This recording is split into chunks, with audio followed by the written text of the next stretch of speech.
The ledger was open when I arrived for my first shift. Its yellowed pages spread flat on the maintenance office desk, like someone had been reading it moments before I walked in. But the office had been locked from the outside. I knew because I'd used the key Evelyn had given me during the interview, heard the deadbolt slide back with that heavy click that meant nobody had turned it from the inside. The handwriting on the open page was precise, cramped, dated 3 nights ago, October 28th, 1:47 a.m. 14 stones repositioned in Section G. Returned by 3:15 a.m. Count verified. Protocol maintained. I stood in the doorway of the small brick building, November cold seeping through my jacket, and stared at those words. Stones repositioned. Not vandalized, not knocked over, repositioned. And someone had put them back. Someone had been here at 2:47 in the morning, counting headstones in the dark, making sure they were exactly where they belonged. My phone buzzed. Text from my sister Shanice back in Minneapolis, "You there yet? Call me when your shift starts. Want to make sure you're safe." I texted back. "Just arrived. Everything's fine. We'll call it break." I didn't feel fine. The maintenance office smelled like wet concrete and decades-old coffee, and that ledger on the desk looked like it had been positioned specifically for me to see it. Like a test. Like a warning I was already failing to understand. I stepped inside and closed the door. The lock clicked behind me. I was alone now in Northwood Memorial Cemetery, 42 acres of silence on the frozen edge of Bemidji, Minnesota, and I had 8 hours until dawn. Welcome back to the channel. Before we begin, I need to ask you something. Where are you watching this from? Are you somewhere safe, somewhere with locked doors and lights on? Good. You're going to want to keep it that way. This story isn't like the others. This one has rules, and breaking them has consequences. Hit that like button if you're ready. Subscribe if you want more true horror. And leave a comment telling me if you've ever worked a night shift alone. Because after tonight, you'll understand why some jobs should never be done in the dark. Now let's talk about what really happens in Northwood Memorial after midnight. 4 weeks before that first shift, I'd been living in my car in a Walmart parking lot in Duluth, watching my savings account hit double digits and trying to figure out what came next. The advertising agency job had ended in August. Restructuring, they called it. 6 of us got the same email on a Thursday afternoon, and by Friday, we were boxing up our desks while HR watched from the doorway, like they thought we might steal the staplers. I'd had 3 months of severance. Rent took most of it. The rest went to my mother's assisted living facility in Bloomington, the one with the nice courtyard, and the staff who actually remembered residents' names. I wasn't about to move her somewhere cheaper. Not after everything she'd been through. Shanice had offered her couch in Minneapolis, but she had 2 kids under 5 and a husband who worked swing shifts at the hospital. I'd already crashed there for 2 weeks in September. Any longer, and I'd be the uncle who never left the one they talked about in careful voices when I wasn't around. So I drove north instead. Figured smaller cities meant cheaper rent, maybe slower hiring processes, where my gap in employment wouldn't matter as much. Bemidji seemed far enough from my old life that I could pretend I was starting fresh instead of just running out of options. The job posting was on Indeed, buried 3 pages deep under overnight security searches, night caretaker, Northwood Memorial Cemetery. 32 hours weekly, Tuesday to Friday, 8 p.m. to 4 a.m. $16.50 hour. Small efficiency apartment included. Immediate start available. The apartment was what made me click. I read the listing 4 times, checking for the catch. There had to be one. Jobs that came with housing were either scams or cult recruitment, and I'd learned to spot both. But the email address was legitimate, an official cemetery domain, and when I called the number listed, a woman answered on the second ring. Northwood Memorial, this is Evelyn. Her voice was clipped professional, the kind that suggested she didn't have time for small talk, but would tolerate it if necessary. Hi, I'm calling about the night caretaker position. Is it still available? Brief pause. You're calling about the overnight position. Yes, ma'am. How soon can you start? I'd expected questions about my resume, my experience, why I wanted to work alone in a cemetery. Instead, she asked when I could come in for an interview. I told her tomorrow. She said 3 o'clock, asked for my name, and hung up before I could ask about the apartment. Northwood Memorial sat 2 miles outside Bemidji proper, where the residential streets gave way to pine forest, and the road narrowed to 2 lanes. I'd driven past it twice, looking for the entrance, finally spotting the iron gates set back from the highway, partially hidden by overgrown evergreens. The cemetery itself sprawled across a hillside, old-growth trees, breaking up sections of weathered headstones. Some of the markers looked Civil War-era thin granite slabs, tilted at angles from decades of frost heave. Others were newer polished black granite with laser-etched photos and fresh flowers in built-in vases. The whole place had that particular kind of quiet that comes from being surrounded by forest, where sound doesn't carry, and the wind moves through branches instead of around buildings. The maintenance building was near the front gate, a single-story structure with white vinyl siding and a metal roof. A sign by the door said "Office" in faded letters. I parked in the small gravel lot and went inside. The woman behind the desk looked up from a computer monitor that had to be 15 years old.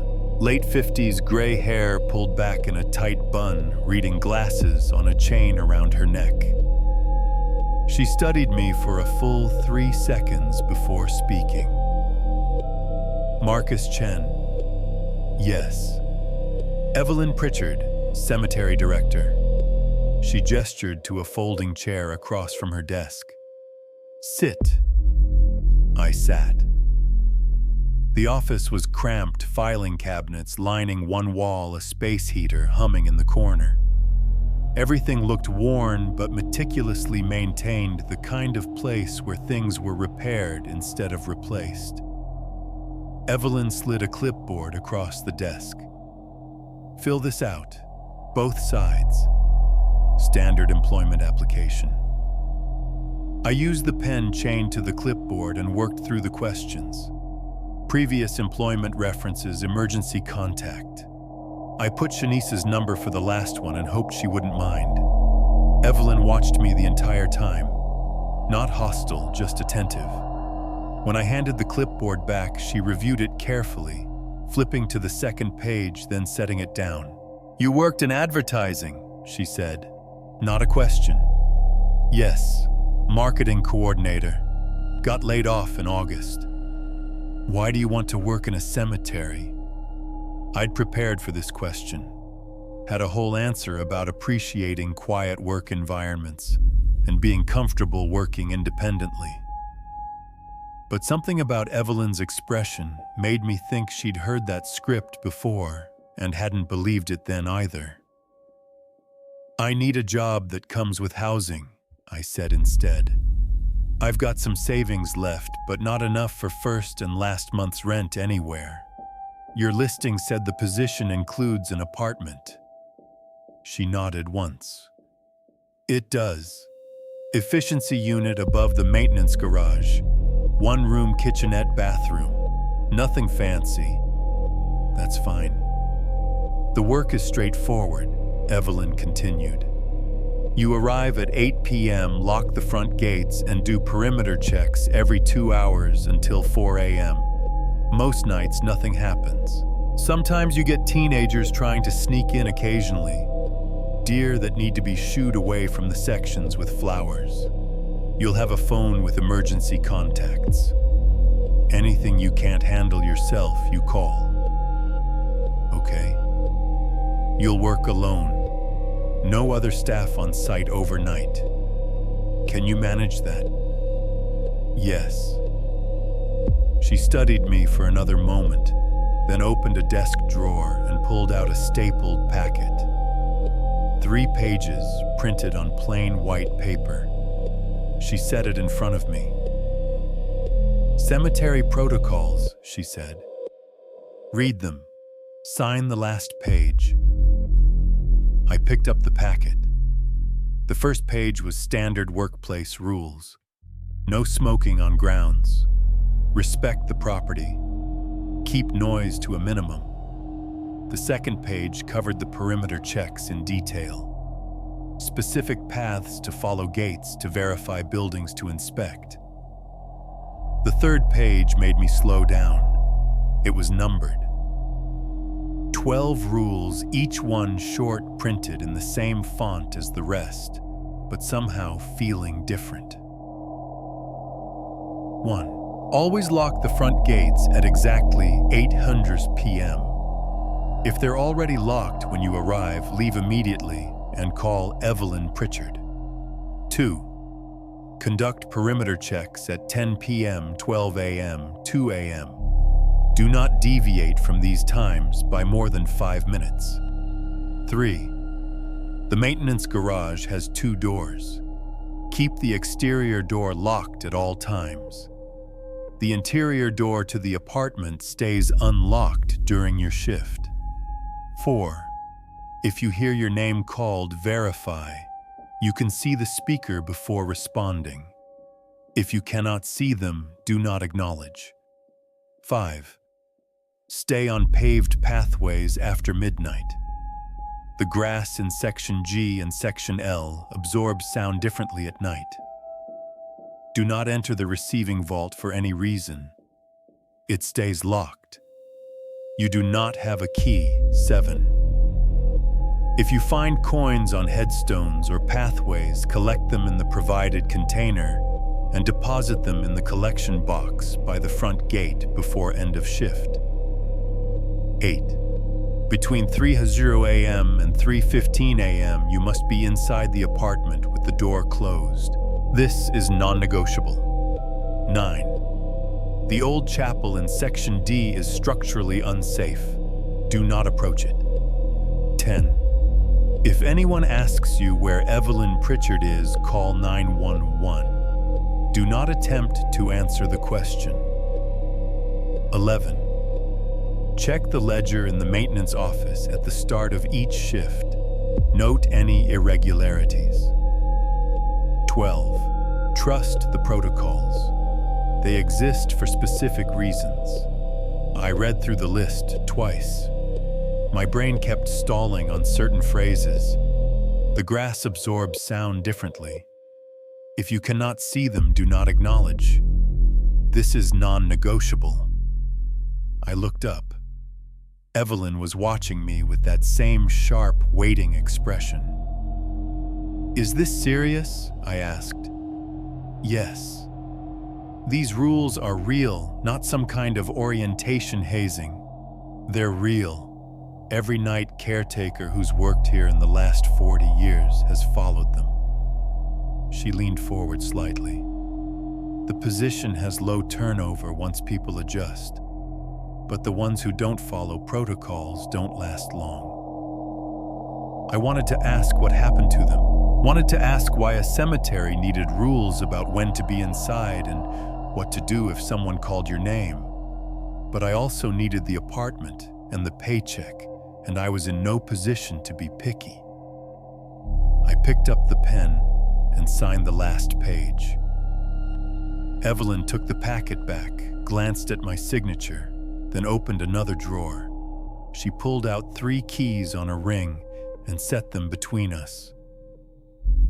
"Front gate, maintenance office, and apartment," she said.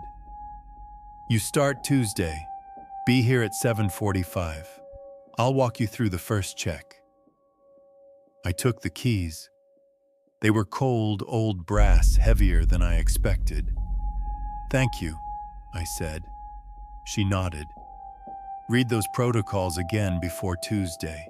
All of them, especially the one about 3 a.m. "I will." "And Marcus." She held my eyes. "If something feels wrong, trust that feeling. Don't investigate. Call me." I left the office with the keys in my pocket and a feeling in my stomach like I'd just agreed to something I didn't fully understand. The November air was sharp temperature dropping fast as the sun got lower. I sat in my car for a few minutes, looking at the cemetery spreading up the hillside, rows of headstones disappearing into the trees. It was just a job, just a place to stay while I got back on my feet. 8 hours a night, 4 nights a week, following a list of rules that probably made sense to whoever wrote them. I started the engine and drove back toward Bemidji, telling myself it would be fine. Tuesday came faster than I wanted. I'd spent the weekend in a cheap motel off Highway 2, reading the protocol list over and over, trying to make the rules feel normal. They didn't. But I showed up at 7:45 anyway, pulling into the gravel lot as the sun dropped behind the pines. Evelyn was waiting by the maintenance building, same work jacket as the interview, same clipboard. She gave me a curt nod. "We'll start while there's still light," she said. "You need to see the layout before you're doing this in the dark." Made sense. I followed her through the front gates, which were still open, propped back against their iron posts. The cemetery stretched out in front of us, paths winding between sections, some paved and some just worn dirt. The newest headstones clustered near the entrance, polished granite with fresh flowers. The older ones spread up the hill, weathered and tilted, some so worn I couldn't read the names anymore. Evelyn walked quickly despite the uneven ground, pointing out sections as we passed. "Section A, Section B. The letters go alphabetically up the hill. We're currently selling plots in Section C. Everything past H is considered historical." I kept pace, trying to memorize the layout. The paths branched and curved, following the natural slope of the land. Trees broke up the sections, mostly pine and birch, their branches creating shadows that would be completely black once the sun set. "Section D," Evelyn said, gesturing to our left. I looked and saw the chapel. Small stone building, maybe 20 feet by 30, with a peaked roof and narrow windows. Boards covered the windows, and the stone was stained dark from weather. It sat slightly apart from the headstones, surrounded by tall grass that hadn't been mowed in what looked like years. "That's the chapel from the protocols?" I asked. "Yes, built in 1894. Structurally unsound. Do not go near it." She didn't slow down, just kept walking. I glanced back at the chapel once, then followed. Section G sat lower than the others, the ground dipping into a natural bowl. The headstones here were older, darker stone, many with those carved hands pointing upward toward heaven. The trees grew thicker here too, branches hanging low enough that I had to duck under one. Evelyn stopped at the edge of the section and swept her flashlight across the rows, even though we didn't need it yet. The sun was still providing enough light to see. Section G, she said. Burials from 1910 to 1950s. Some of the stones have settled unevenly. Watch your footing. I waited for more, but she just stood there for a moment, flashlight beam moving slowly across the headstones. Then she turned and continued up the path. The full perimeter took about 25 minutes. By the time we looped back to the front gates, the sun had dropped below the tree line and the temperature had fallen noticeably. My breath fogged in the air. Evelyn checked her watch. 7:58. You'll lock the gates at exactly 8, not 7:55, not 8:05, 8 o'clock. What if someone's still inside? I asked. There won't be. Visiting hours end at 6. I do a final sweep at 7:30. She pulled a padlock from her jacket pocket and handed it to me. This goes through the chain on the front gates. You'll unlock it at 4 a.m. when your shift ends. I took the padlock. Heavy-duty weatherproof. The maintenance office is behind the garage, Evelyn continued. That's where you'll find the ledger. Check it at the start of every shift. Write down anything unusual. Timestamps are important. What counts as unusual? She met my eyes. You'll know. We walked back to the maintenance building. She showed me the office, a small room with a metal desk, a filing cabinet, and a portable heater that looked like it dated back to the 1980s. The ledger sat on the desk, thick and bound in cracked leather. Previous entries are for reference, Evelyn said. You're only responsible for documenting your own shifts, but read the recent ones. Pattern recognition matters. I opened the ledger. The most recent entry was dated 4 days ago, neat handwriting. I assumed was Evelyn's November 7th. Routine patrol. No irregularities. 3 deer in Section B relocated to perimeter. The entry before that from November 3rd a.m. 14 stones repositioned in Section G. Returned to original positions by 3:15 a.m.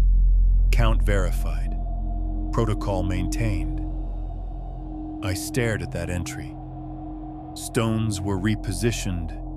Yes. By who? Unknown. That's why we document it. Evelyn closed the ledger. You'll understand the patterns after a few shifts. For now, just follow the protocols exactly as written. She showed me the apartment next. We climbed the exterior stairs on the side of the garage, and she unlocked the door at the top. The apartment was exactly what she'd described. One room, maybe 12 by 15 feet. Twin bed against the far wall, small table with 2 chairs, kitchenette along one wall, with a 2-burner stove and a dorm-sized refrigerator. The bathroom was through a narrow door, just a toilet, and a stand-up shower with a plastic curtain. It was clean. Cold, but clean. A window overlooked the back portion of the cemetery, and I could see headstones disappearing into the darkness under the trees.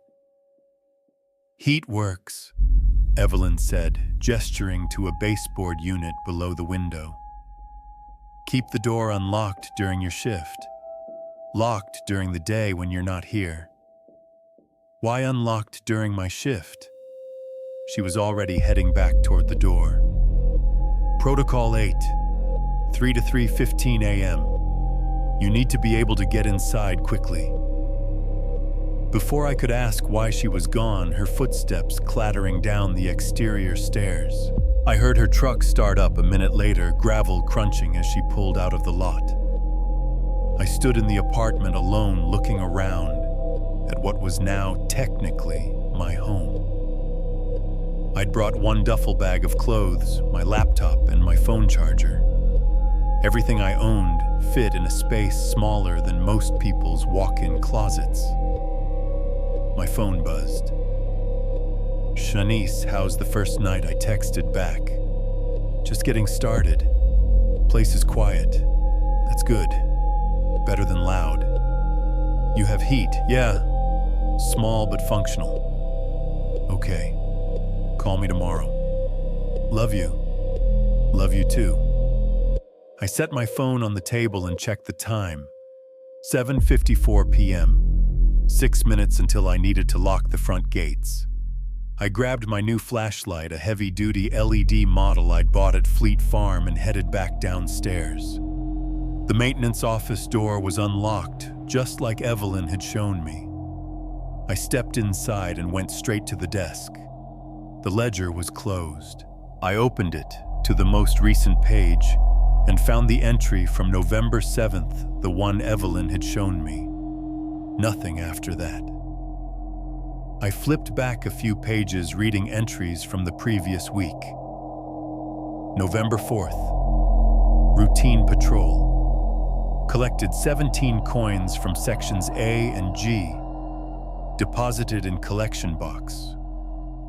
November 1st, 2:13 a.m. Motion detected in section L. Investigation revealed raccoon family. No further action. October 29th, 3:02 a.m. Auditory phenomenon in section G. Logged and monitored. Ceased at 3:14. Auditory phenomenon.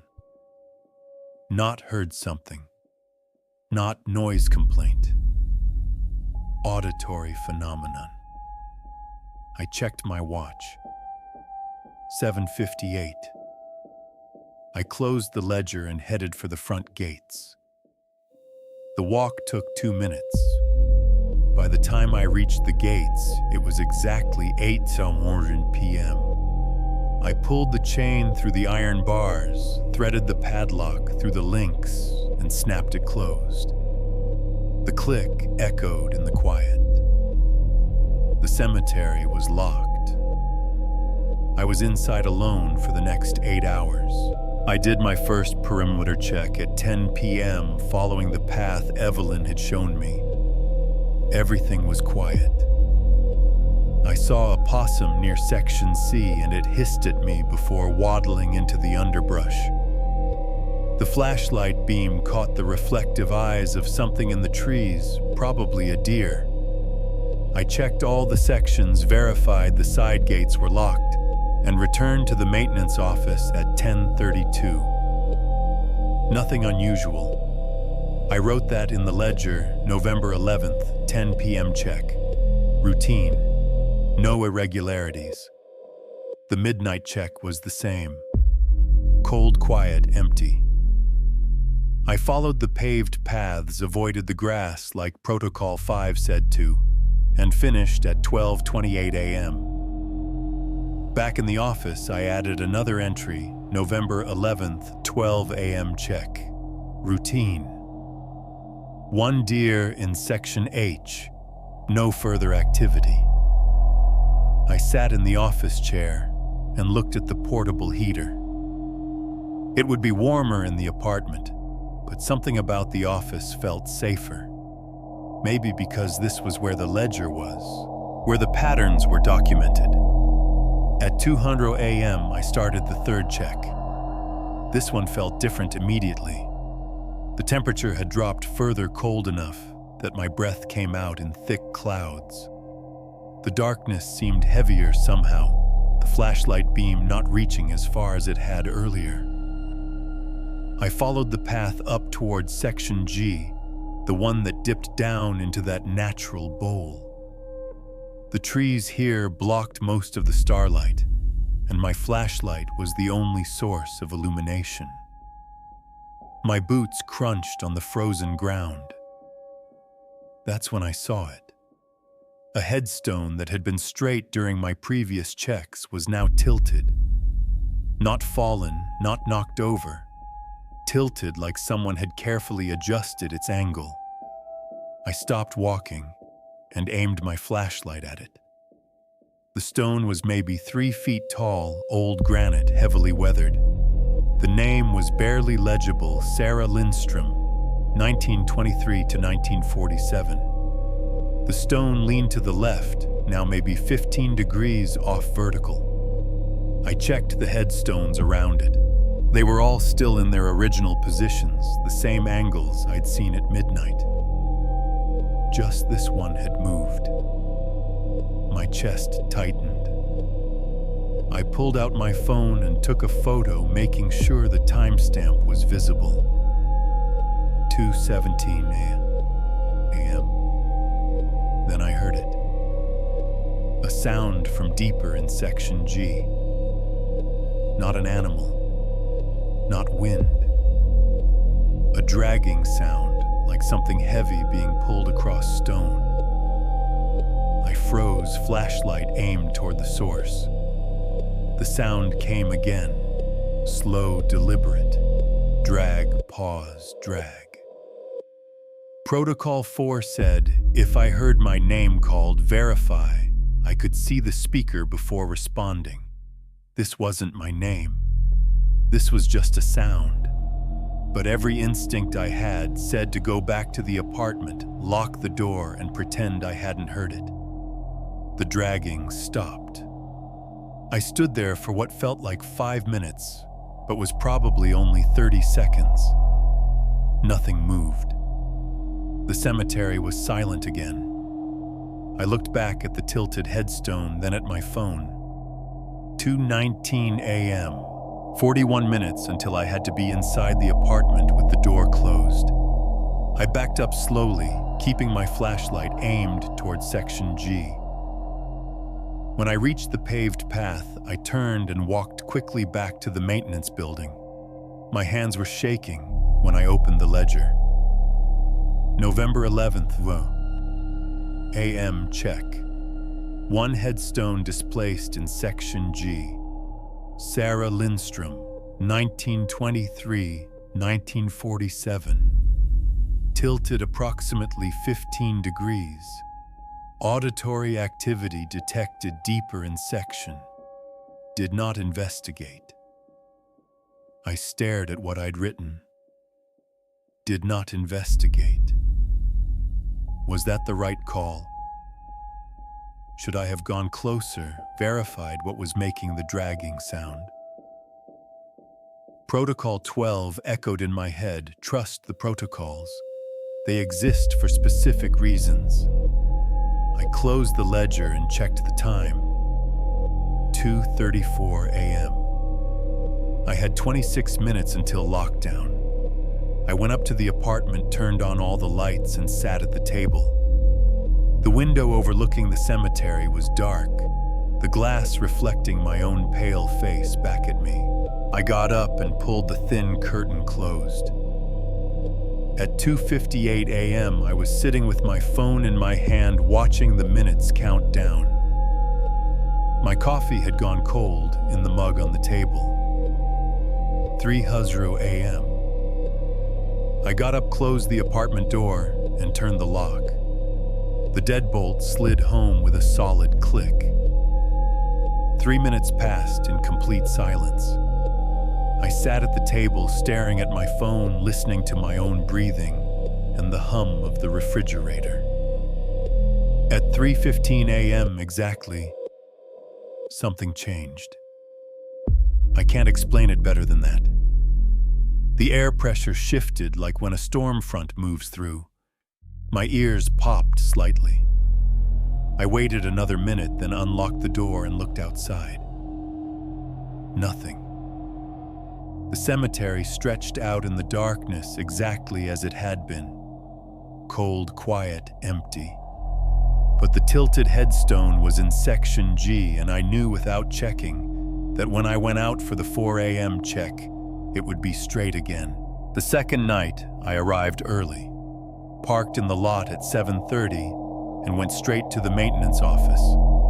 The ledger was open on the desk. That stopped me. I'd closed it the night before. I specifically remembered closing it and leaving it centered on the desk. Now it was open to today's date, November 12th, with a blank page waiting for me to write. I stood in the doorway for a full 10 seconds before stepping inside. The office looked exactly as I'd left it. Heater off, filing cabinet, closed, desk chair pushed in, just the ledger open and waiting. I walked over and flipped back to my entries from last night. They were still there, my handwriting documenting the tilted headstone and the dragging sound. Below my last entry, someone had added a note in different handwriting, neater than mine. Stone returned to original position. Verified at 4:20 a.m. Pattern consistent with previous incidents. Evelyn. Had to be. She must have come by in the morning, checked Section G, and documented what she found. I turned back to today's page and left it open. If the ledger wanted to be ready for me, I wasn't going to argue. At exactly 8:00 p.m., I locked the front gates. The 10 p.m. check was routine. I saw the same possum in Section C, verified all the side gates, returned to the office by 10:35. The midnight check was when things started to feel wrong. I was walking through Section B following the paved path like Protocol 5 required when I found the first coin. A penny sitting directly in the center of the pathway. Not dropped casually, placed. It sat perfectly flat, heads up, like someone had set it down with care. Protocol 7 said to collect coins and deposit them in the collection box. I pulled out the small plastic container Evelyn had left in the maintenance office labeled Coin Collection in black marker. I bent down and picked up the penny. It was warm. Not hot, just warm like it had been in someone's pocket. But I'd been outside in 28-degree weather for hours. Metal that sat exposed should be freezing. I dropped it in the container and kept walking. I found 3 more before I finished the check. One on a headstone in Section D, one on the path near Section F, one balanced on top of a granite marker in Section A. All of them warm, all of them placed deliberately. Back in the office, I logged it, November 12th, 12 a.m. check. Collected 4 coins. All exhibited unusual temperature properties. Deposited in collection box per protocol. At 1:30 a.m., I walked to the front gate and found the collection box. It was a small metal lockbox mounted to the fence post with a slot in the top, like a donation box. I opened the container and let the 4 coins slide through the slot. They clinked against metal as they fell. The 2 a.m. check took me through Section G again. All the headstones were straight, including Sarah Lindstrom's. I checked her marker, specifically shining my flashlight across the granite. It was perfectly vertical now, exactly as it had been at 10 p.m. No sign it had ever been tilted. I kept moving, following the path through the bowl-shaped section. The trees were thicker here, branches interlocking overhead and blocking the stars. My flashlight created a narrow tunnel of visibility, everything beyond it, pure darkness. That's when I heard my name. Marcus. Male voice. Low calm coming from somewhere to my left off the paved path in the grass. I stopped walking, stopped breathing. My hand tightened on the flashlight. Protocol 4. If you hear your name called, verify you can see the speaker before responding. If you cannot see them, do not acknowledge. I aimed my flashlight toward the voice. The beam swept across headstones, across dead grass, across the dark trunks of pine trees. Nothing. No person, no movement. "Marcus, I need help." Same voice, same direction. Now I could hear the accent underneath the particular cadence that reminded me of my father. That specific way of pronouncing the first syllable stress on the mar instead of the kus. My father had been dead for 6 years. My hand was shaking so badly, the flashlight beam wobbled. I forced myself to breathe, slowly, forced myself not to respond. The voice came a third time. "Marcus, come here, please." Definitely my father's speech pattern. The please at the end, the slight formality he'd never lost, even after 40 years in America. But I could not see who was speaking. I turned and walked back up the path toward the maintenance building. Fast, but not running. The voice didn't call again. I made it to the office and checked the time. 2:41 a.m. 19 minutes until lockdown. My hands were still shaking when I wrote in the ledger November 12th to AM check. Auditory phenomenon in section G. Voice using personal information. Did not acknowledge per protocol 4. Return to office. I went up to the apartment at 2:55 and locked the door at exactly 3:00 a.m. Sat at the table with my phone watching the minutes tick past. At 3:07 a.m. I heard footsteps on the exterior stairs. Slow, deliberate footsteps. Someone climbing toward the apartment door. My whole body went rigid. The footsteps stopped outside.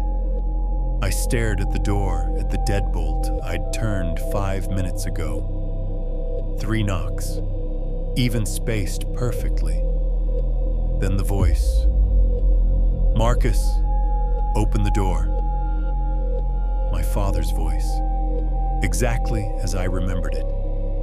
The tone he used when he expected compliance when refusal wasn't an option. I didn't move. Didn't make a sound. The doorknob turned. I watched it rotate slowly, testing the lock. The deadbolt held. "Marcus, this is important. I need you to let me in." I bit down on my tongue hard enough to taste copper. Every fiber of my being wanted to respond, to explain I couldn't open the door, to apologize for disobeying. That's what you did when your father asked you for something. You complied. But my father was dead, and whoever was outside the apartment was not him. The doorknob stopped moving. The footsteps descended the stairs, each step echoing in the cold night air. At 3:15 a.m., that pressure shift happened again. Same feeling as the night before, like air escaping from a sealed room. I stayed at the table until 3:30, then unlocked the door and looked outside. Nothing. No footprints on the stairs. No marks on the door. The 4 a.m. check was silent. I walked every section, verified every gate, collected 2 more coins from section A. Everything normal, everything quiet. When I unlocked the front gates at 4:00 a.m. and drove away, I could still hear my father's voice in my head asking me to open the door. By the 4th night, I developed a routine. Arrive at 7:30, check the ledger for notes, lock the gates. At exactly 8:00, follow the protocols to the letter. I collected coins every night now, warm pennies and dimes placed on pathways and headstones like offerings. I heard my name called twice more, always from section G, always in my father's voice. I never responded. The tilted headstones appeared every night during the 2 a.m. check. Different stones each time, but always in section G. By morning, they'd be straight again, I documented everything in the ledger, and Evelyn's handwriting confirmed the corrections each time, pattern consistent. Stones returned to original positions. The entries from previous weeks started to make more sense.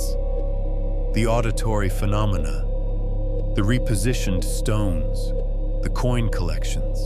This wasn't hazing. This was documentation of something that happened every night, had probably been happening for decades. On my fourth night, Thursday, November 14th, I found something new during the 2 a.m. check.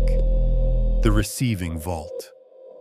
I'd walked past it dozens of times during my perimeter checks. It was set back from the main paths, a low concrete structure maybe 4 feet tall, partially built into the hillside. The door was solid steel with a heavy padlock, and Evelyn had been very clear I was not to go near it. Protocol 6. Do not enter the receiving vault for any reason. It stays locked. You do not have a key. But tonight, as I passed it on my way to Section G, I noticed something I hadn't seen before.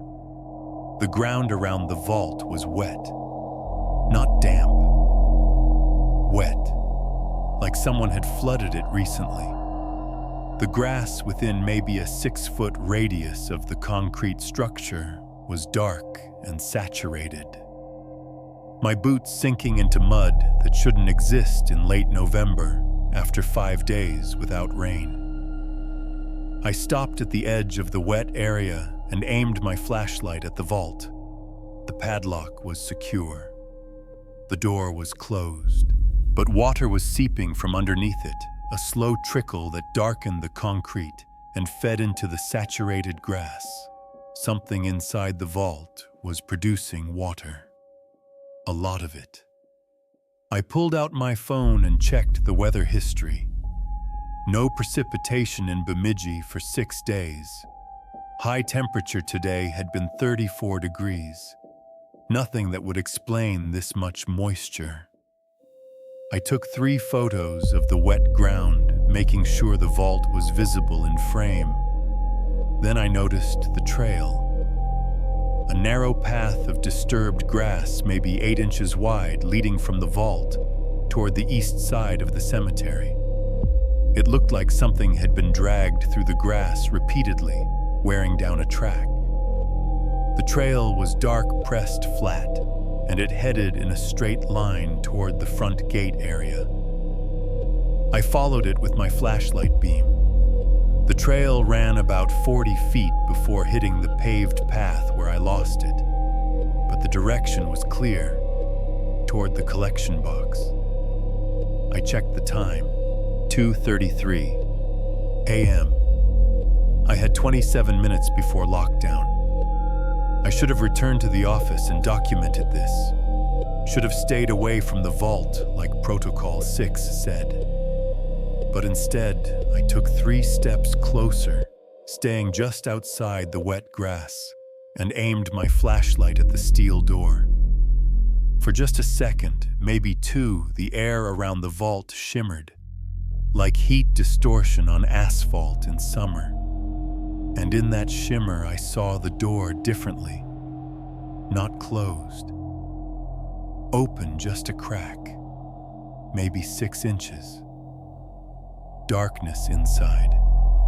Absolute darkness, the kind that felt thick, that felt like it had substance. I blinked. The door was closed. Padlock secure. Solid steel exactly as it should be. But I'd seen it open. I'd seen something that shouldn't be possible. I backed up slowly, my boots squashing in the dry grass now, and turned toward the maintenance building. I didn't look back at the vault, didn't let myself think about what I'd seen or what might be inside that concrete structure that was producing water and had a door that appeared open when it wasn't. Back in the office, I documented it, November 14th, 2 a.m. check. Significant moisture around receiving vault. No rain in 6 days. Water appears to be seeping from structure.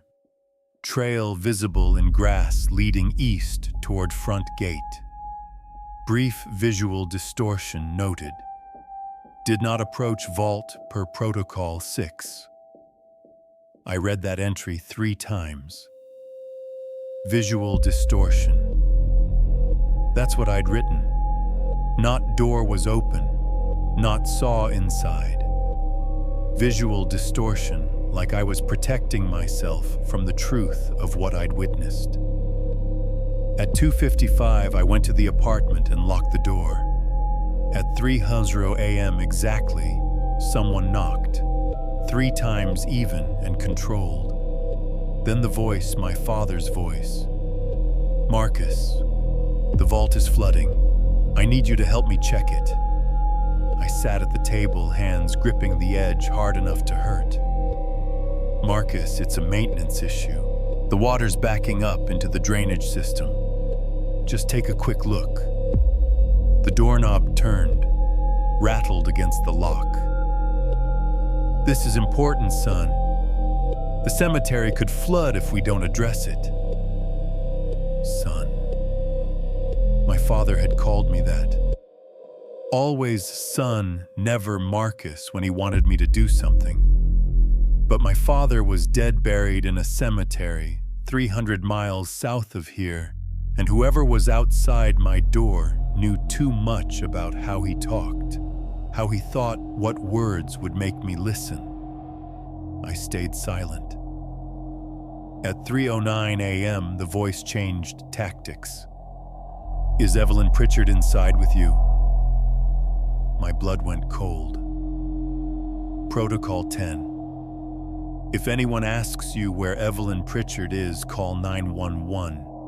Do not attempt to answer the question. I pulled out my phone with shaking hands, unlocked it, pulled up the keypad. Marcus, I just need to know if she's there. It's a simple question. I dialed 911. It rang once before a calm female voice answered, 911, what's your emergency? I'm at Northwood Memorial Cemetery, I said quietly. Someone is outside my door asking about my supervisor. I'm supposed to call if that happens. Brief pause. Can you repeat your location? Northwood Memorial Cemetery, about 2 miles east of Bemidji on Highway 2. I'm the night caretaker. There's someone outside the apartment asking where Evelyn Pritchard is. And your inside door's locked? Yes. Is the person threatening you? I listened. The voice had stopped. The doorknob was still. No, I said. But the protocols say to call 911 if anyone asks that specific question. Longer pause. I heard keyboard clicking. Okay, sir. I'm dispatching a unit to your location. Stay on the line with me. Do not open the door. I won't. Can you see the person outside? I looked at the door. Solid wood, no window. No. Okay. Unit is about 8 minutes out. What's your name? Marcus Chen. Marcus, I need you to stay calm and stay inside. Can you do that? Yes. At 3:15 a.m., the pressure shifted. Same release I'd felt every night. The presence outside the door, whatever it had been, was gone. Marcus, the 911 operator. Are you still there? Yeah, I think whoever it was just left. Don't open the door to check. Wait for the deputies. The patrol car arrived at 3:32 a.m. I heard it pull into the gravel lot, saw the flash of lights through the apartment window. The 911 operator told me 2 deputies were on site and asked me to unlock the door. I did. 2 Beltrami County deputies stood at the base of the stairs. One was maybe mid-30s tall with a serious expression. The other was older, grayer, and looked like he'd been through this before. The younger one spoke first. Marcus Chen. Yes. I'm Deputy Kowalski. This is Deputy Martinez. Can you tell us what happened? I explained. The voice outside the question about Evelyn Protocol 10 saying to call 911. They listened without interrupting. When I finished, Martinez exchanged a look with Kowalski. Can we come up? Martinez asked. Yeah. They climbed the stairs and did a quick sweep of the apartment. Checked the bathroom, looked in the closet, verified the windows were locked. Then Martinez turned to me. You work for Evelyn Pritchard? Yes. She gave you protocols to follow? Yes. Written rules. I pulled the crumpled paper from my pocket and showed them. They read through it carefully. Kowalski stopped at Protocol 10. If anyone asks where Evelyn Pritchard is, call 911. He looked up. This is an actual work protocol. Yes. And someone outside your door asked specifically about her. Yes. Used my name too. Sounded like my father. Your father's here, Kowalski asked. No, my father's dead. Been dead 6 years. But the voice sounded exactly like him. The deputies exchanged another look. Martinez handed the protocol sheet back. We're going to check the perimeter. You stay here. Lock the door when we leave. They went downstairs, and I watched from the window as their flashlights swept across the cemetery grounds. They were out there for maybe 15 minutes, then came back and knocked. All clear, Martinez said when I opened the door. No signs of anyone on the property. No footprints, no disturbed areas. Front gates still locked. Okay. You've been working here how long? 4 nights. Kowalski wrote something in a notebook. And this is the first time you've called 911. Yes. But you've had other incidents. I hesitated, then nodded toward the maintenance building. It's all documented in the ledger.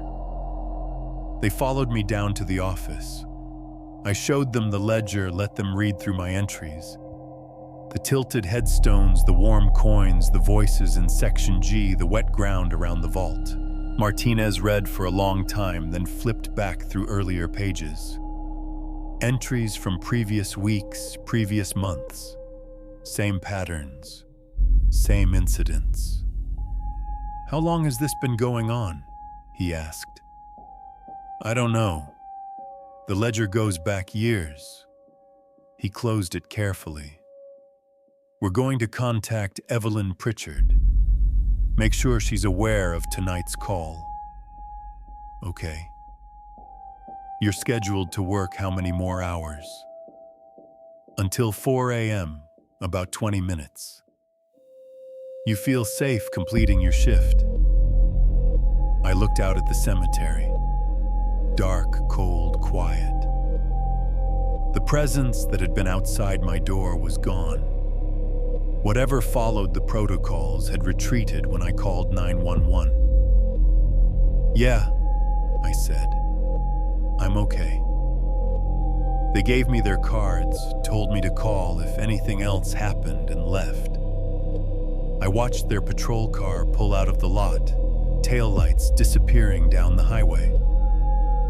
At 4:00 a.m., I did my final check, collected 3 more coins from Section D, and unlocked the front gates. Everything was normal. Everything was quiet.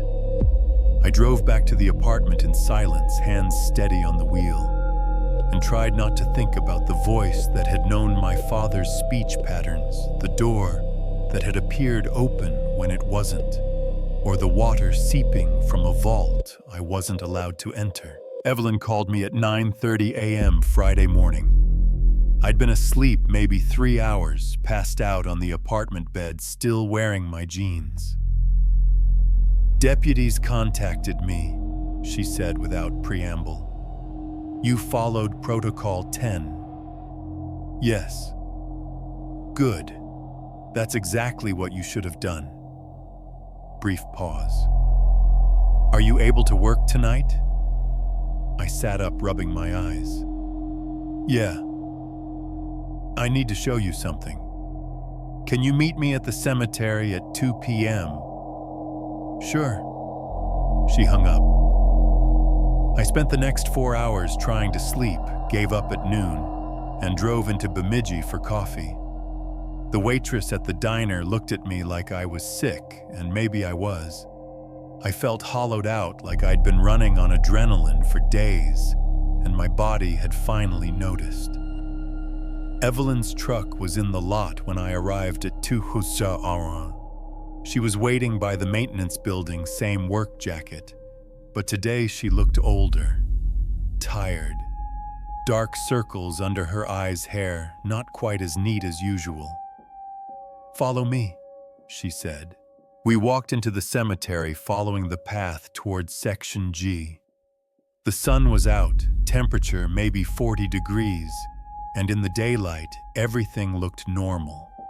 Just headstones and grass and trees. No tilted markers, no coins, no voices. Evelyn stopped at the edge of Section G and gestured toward the rows of stones. "This section was closed in 1952, she said. "No new burials since then. But the maintenance records show continuous activity. Stones being repositioned, ground, settling in unusual patterns, moisture accumulation, despite drainage being installed in the 1960s. She pulled a folded paper from her pocket and handed it to me. Geological Survey Report, dated 1978. I read through it. Technical language about groundwater flow, bedrock. Composition, natural springs, but one section was highlighted in yellow. Anomalous water source beneath Section G shows flow patterns inconsistent with known aquifers. Additional investigation recommended." "They never did the additional investigation," Evelyn said. "The board voted to just monitor it instead. Cheaper." "Monitor it how?" "Night caretakers." She took the report back. "The protocols were developed in 1981, refined over the next decade. Every night caretaker since then has followed them. Some lasted months, some lasted years. The current record is 11 years. What happened to them? They quit, got better jobs, moved, normal stuff." She folded the report and put it away. "But the ones who didn't follow the protocols, they didn't last." "Didn't last how?" She met my eyes. "Justin Hammond, 1997, worked here 3 weeks. Decided the protocols were nonsense. Started investigating Section G on his own at night. Found him dead in the receiving vault in December. Hypothermia officially, but the vault had been locked from the outside." My chest tightened. Rebecca Ortiz, 2009, 10 days on the job. Responded to a voice calling her name in Section L. Walked into the woods. Search and rescue found her 2 days later at the bottom of a ravine 3 miles from the cemetery. Medical examiner said she'd been walking in a straight line, no deviation, right off the edge. Jesus. "The protocols exist because people died when there weren't protocols," Evelyn said quietly. "I don't know what's in Section G. I don't know why the vault produces water, or why coins left on headstones feel warm, or why voices use personal information to try to get responses. I just know that if you follow the rules exactly, you stay safe. She started walking back toward the maintenance building. The system works because someone feeds it, she said over her shoulder. Coins in the collection box, time stamps in the ledger, locked doors at 3 a.m. Whatever's here, it has patterns. It has needs. Meeting those needs keeps it contained. Contained where? She didn't answer. We reached the building and she turned to face me. Tonight is your last night this week, she said. Tuesday through Friday. You've done well. The protocols work because you've been following them. Keep doing that. What if I can't? Then you quit. Walk away. Find another job. Her expression softened slightly. But you're good at this, Marcus. Better than most. And the apartment is yours as long as you want it. She got in her truck and left. I stood in the parking lot for a long time looking at the cemetery spreading up the hillside. Rows and rows of headstones silent in the afternoon sun, hiding whatever moved beneath them at night. Friday night started the same. Locked the gates at 8. Osman completed the 10 p.m. check, collected 6 coins during the midnight round. But when I got to the 2 a.m. check, everything felt different. The air was colder. Not just temperature, but the quality of it. Thick, heavy, like breathing underwater. I followed the path toward Section G, and that's when I saw it. Every headstone in the section was tilted. Not just 1 or 2. All of them. Dozens of stones, each one leaning at a different angle, like someone had systematically gone through and adjusted every marker. I stood at the edge of the section, flashlight sweeping across the rows. Sarah Lindstrom's stone tilted left. The marker next to it tilted right. The one beyond that tilted forward. A pattern, but one I couldn't decipher. My phone buzzed. Text from an unknown number. Check the vault. I stared at the screen. Who had my number? Evelyn. The deputies. Shanice. That was it. The text came again. It's flooding. Check the vault now. I turned toward the receiving vault. Even from here, maybe 40 yards away, I could see it. Water. Pouring from under the steel door. Not seeping. Pouring. A steady stream that was turning the ground around the vault into a lake. My phone rang. Same unknown number. I answered. Marcus, my father's voice. The vault is compromised. You need to help me stop the flooding before it damages the whole system. I hung up. The phone rang again, immediately. I declined the call. It rang a third time. I turned the phone off and shoved it in my pocket. The water around the vault was spreading. I could see it creeping toward the nearest headstones, darkening the grass, turning the ground to mud. If it kept going, it would flood Section G, would undermine the foundations of dozens of stones. I checked my watch. 2:38 a.m. 22 minutes until lockdown. I walked toward the vault. Not because the voice told me to, because I needed to see what was causing this, needed to understand what I was documenting every night in the ledger. The wet ground squelched under my boots. I got within 10 feet of the vault and stopped. The padlock was still secure. The door was still closed, but water poured from underneath it, from the seal between the steel and the concrete, like something inside was pressurized. I aimed my flashlight at the door. The air shimmered, and I saw it open. Not a crack this time. Fully open, the steel door swung wide, and inside was water. Dark water moving, churning, and in that water shapes, human shapes, bodies moving in the current pressed against the walls of the vault, hands reaching toward the opening. I blinked. The door was closed, padlocked, solid. But my flashlight beam trembled, and when I looked down at my hand, I saw my fingers were shaking so badly I could barely hold the light steady. Something grabbed my ankle. I looked down. A hand. Coming up through the wet grass, fingers wrapped around my boot. White fingers, waterlogged, grip tightening. I yanked my foot back. The hand let go, sinking back into the mud like it had never been there.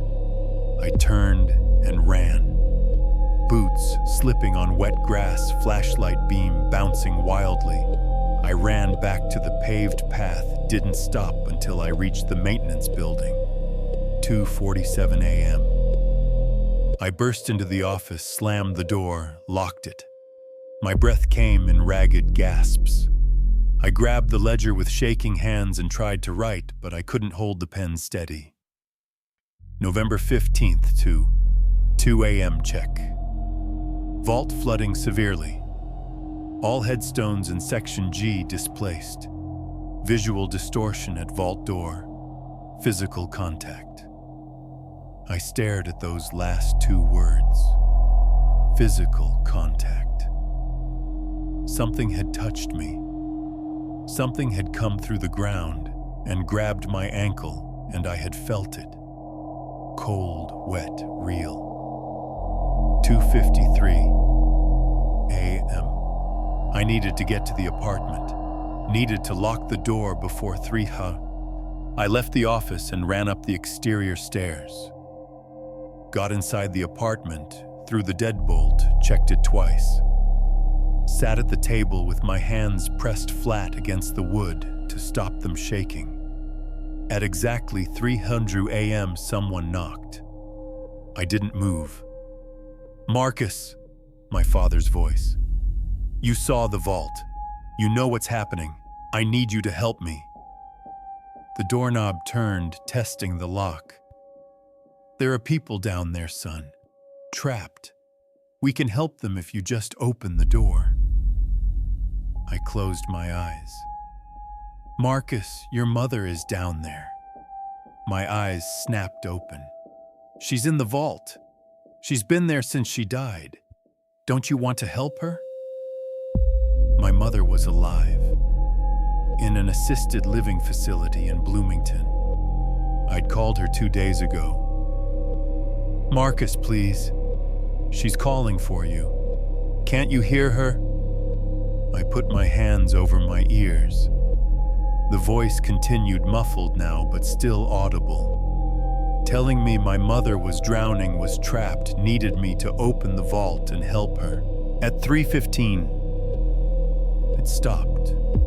The pressure released. The presence outside the door was gone. I sat there until 3:30, then unlocked the door and looked outside. The cemetery was silent. The moon had come out from behind clouds, and I could see across the grounds toward Section G. Every headstone was straight again. I did the 4 a.m. check on autopilot. Walked the perimeter, verified the gates. Avoided Section G entirely. When I passed the receiving vault, the ground around it was dry. No water, no mud, just grass, like nothing had happened. I wrote the final entry in the ledger, November 15th, or 4 a.m. check. All irregularities resolved. Section G markers returned to original positions. Vault area dry. Pattern consistent with previous incidents. Then I added one more line. Request meeting with Evelyn Pritchard. Need clarification on protocols. I locked the gates at 4:00 a.m. and drove away, hands steady, now mind clear. I knew what I had to do. Evelyn met me at a diner in Bemidji on Sunday afternoon. I'd called her Saturday morning, asked for a face-to-face meeting off cemetery grounds. She'd agreed without asking why. We sat in a booth in the back. She ordered coffee. I ordered the same. "You want to know what's in the vault?" she said. "Yes." She added cream to her coffee, stirred it slowly. In 1947, there was a drainage tunnel system built under Northwood Memorial, she said, connected to the city's stormwater system. The tunnel ran from a collection point near Section G all the way to Lake Bemidji, supposed to prevent flooding during spring melt. She took a sip of coffee. The construction crew hit an underground spring, big one, flooded the tunnel before they could finish it. Killed 3 workers. They sealed the tunnel entrance, built the receiving vault over it to mark the location, and wrote it off as a loss. "The vault is built over a flooded tunnel," I said. "Yes, and 3 bodies that were never recovered." My stomach turned. The cemetery board decided to keep it quiet, Evelyn continued. Bad for business. They sealed the tunnel, declared the workers missing, paid off the families. But the spring kept flowing. Water would seep up through cracks in the vault floor, especially during heavy rain or snow melt. That's why the ground around it stays wet. Yes, and why the protocols say never to enter it. The floor's not stable. You step inside, you're standing on a concrete cap over a flooded tunnel. If it gives way, you fall into water that's connected to the drainage system. Get pulled into the current, you'd end up in Lake Bemidji, if you're lucky. And if you're not lucky, she didn't answer directly, just said the 3 workers who died in 1947. Their names were on the original construction crew list. One of them was named Marcus. My blood went cold. "The voices use information from cemetery records," Evelyn said. "Death certificates, burial records, construction documents. Anything filed with the cemetery office. They know names, dates, family connections. They use that information to sound credible. So when the voice said my mother was in the vault, your mother's not in any cemetery records here.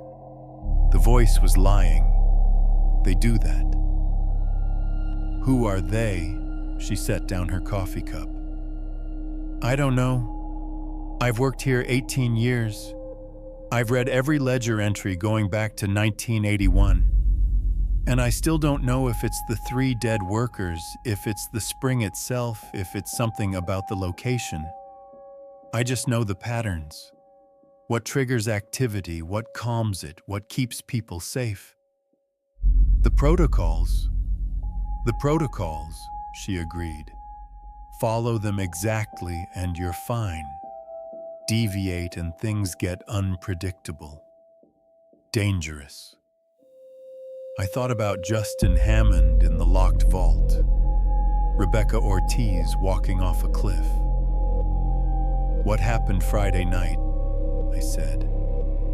"All the stones tilted, the flooding, the hand that grabbed me. That wasn't normal, was it?"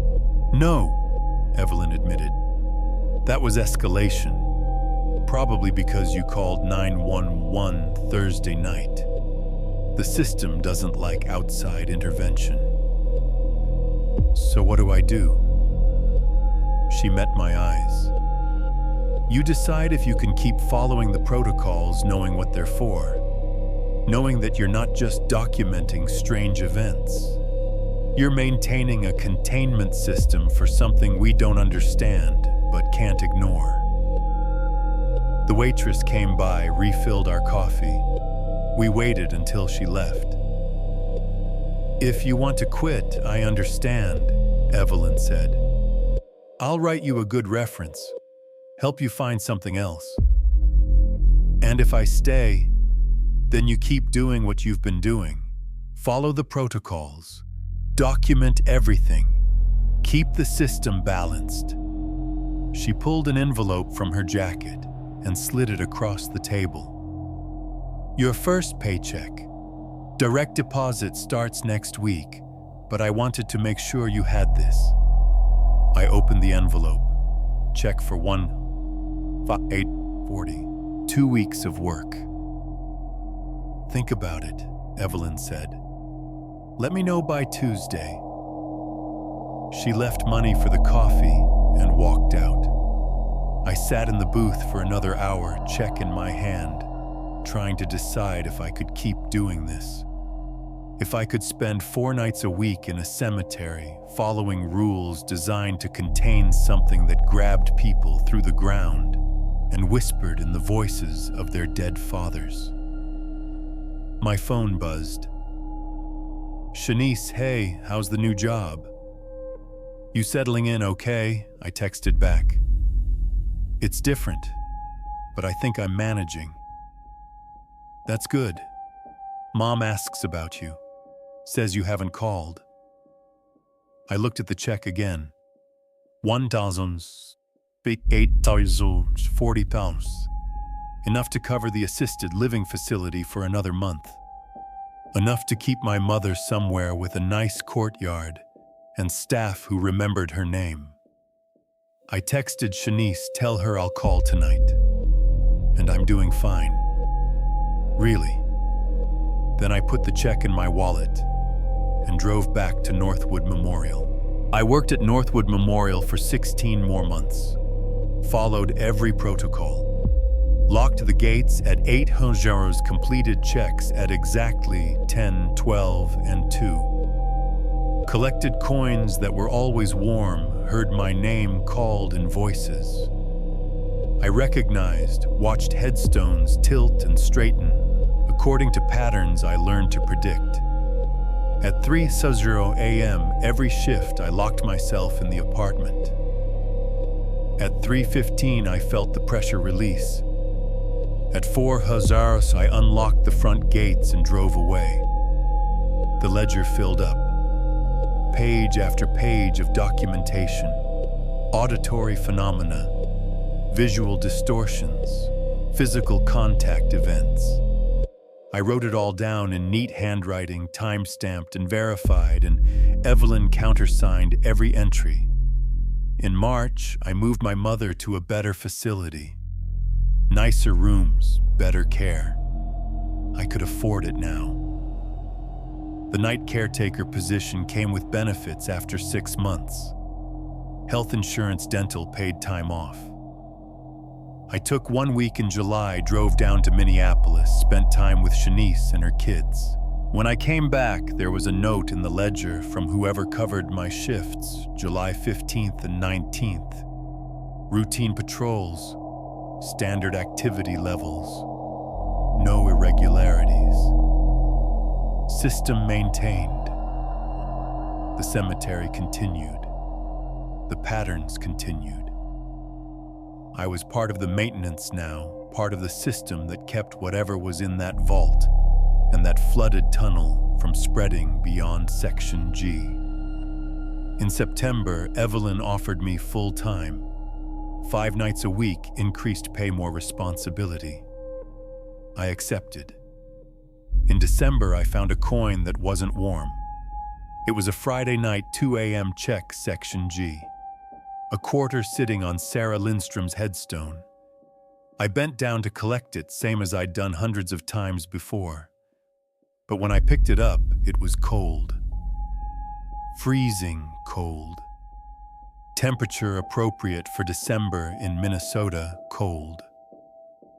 I stood there holding it, staring at it in my flashlight beam.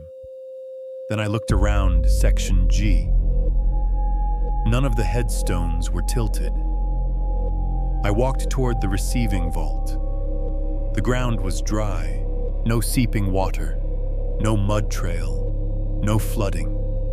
I checked my phone. No texts, no calls.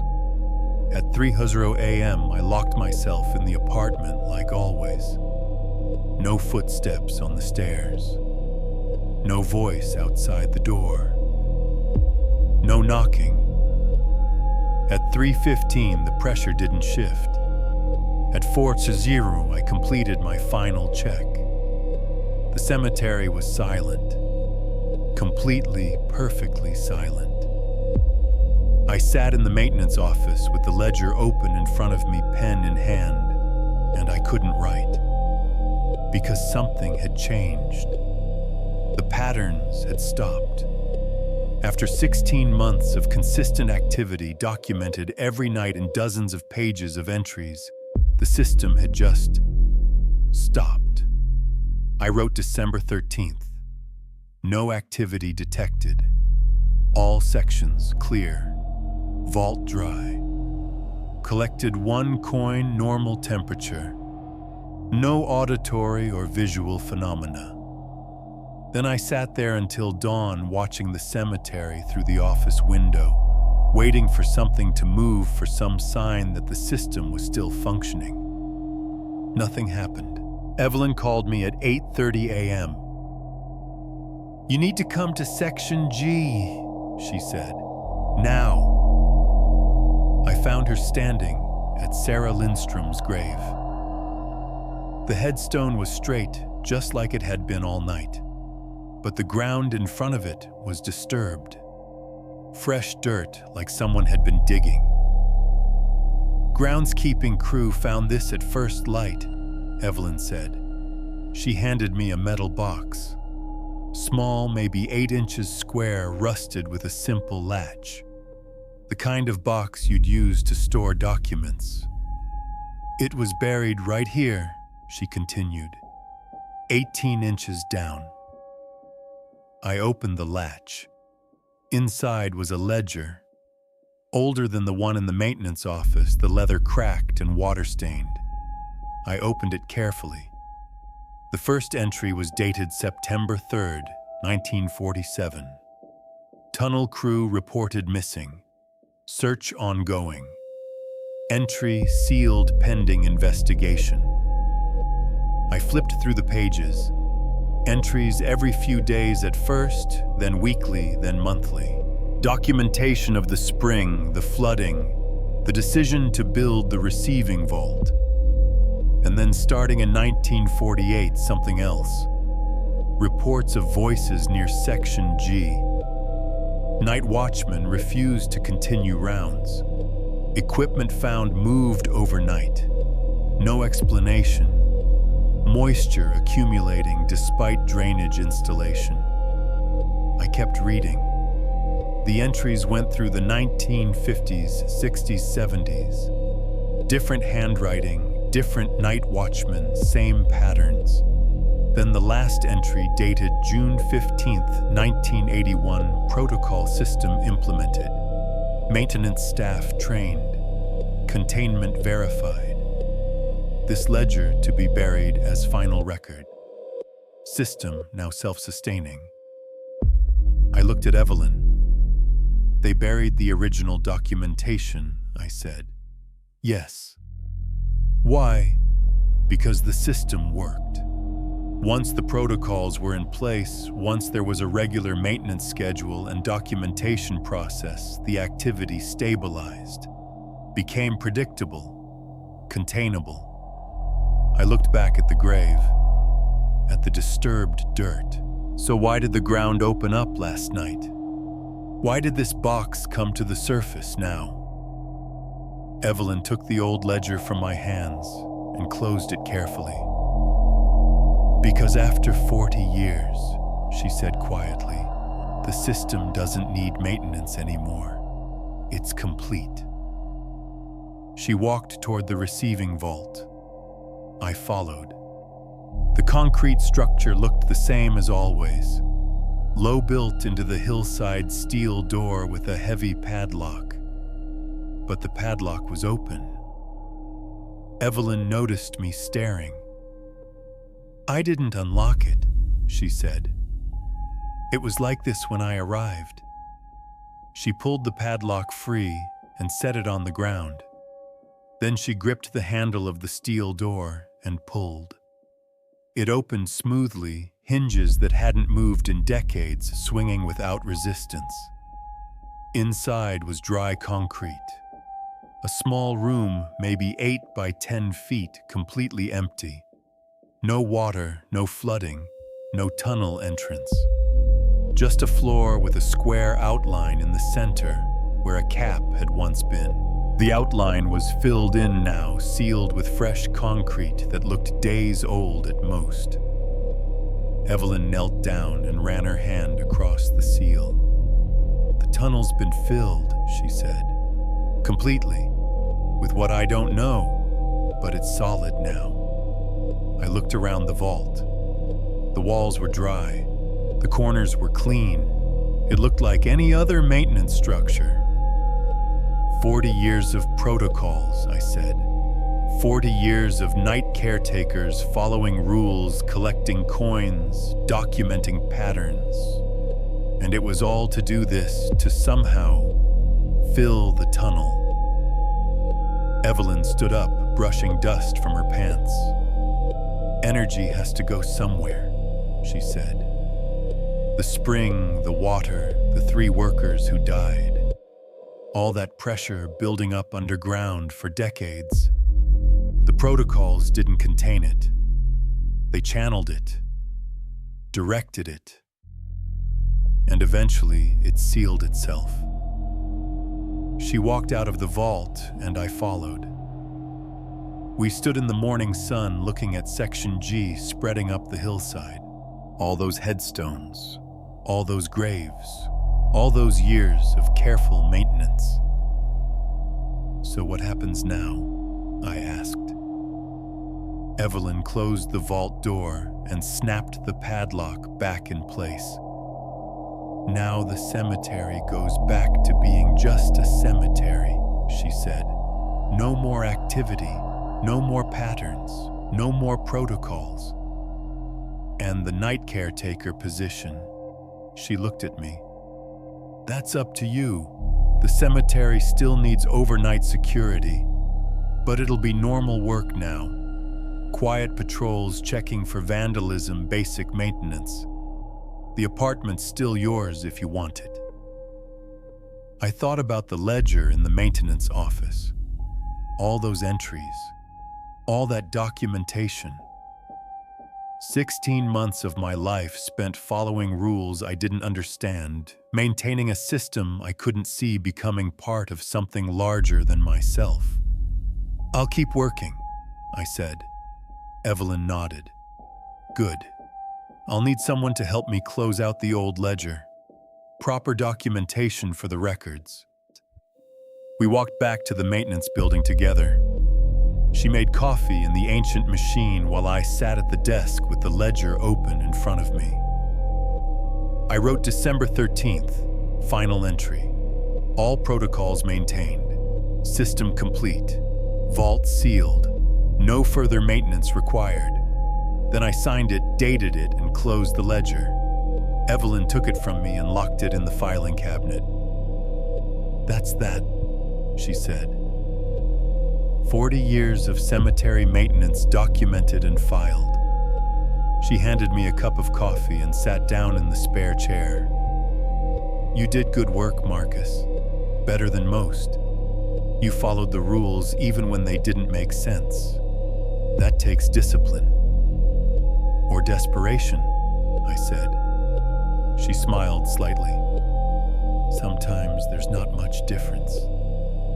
We sat in comfortable silence for a while, drinking bad coffee, watching the morning light spread across the cemetery. My phone buzzed. Shanice's mom's asking about Thanksgiving. "You coming down?" I texted back. "Yeah, I'll be there." Everything was normal now. The cemetery was just a cemetery. My job was just a job. The voices were gone, the water was sealed. The patterns had ended.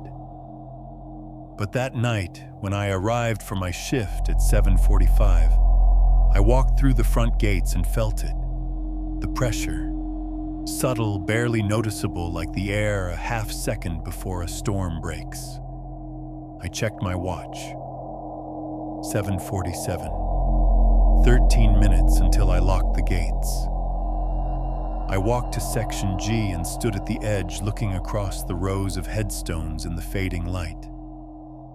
Sarah Lindstrom's marker was tilted, just slightly, maybe 5 degrees off vertical, but tilted. I pulled out my phone to text Evelyn, then stopped, because sitting on top of Sarah's headstone was a quarter. I walked over slowly, bent down, picked it up. It was warm. I stood there holding it, the cemetery quiet around me, the sun dropping below the trees, and I understood. The system wasn't complete. It was hungry. 40 years of protocols had sealed the tunnel, had filled the void, had contained the pressure. But something that strong doesn't just disappear. It shifts. It adapts. It finds new channels. And I had been feeding it for 16 months. My phone buzzed. Text from unknown number. "Welcome back, Marcus." I deleted the text without responding. Then I walked to the collection box and dropped the quarter through the slot. It clinked against metal as it fell. The headstone straightened. I checked my watch. 7:59. At exactly 8:00 p.m., I locked the front gates and began my shift. The ledger in the maintenance office was still closed in the filing cabinet, but I knew by morning there would be a new one on the desk. Fresh pages waiting to be filled. Because the protocols weren't over. They were just beginning again. And this time I knew exactly what I was maintaining.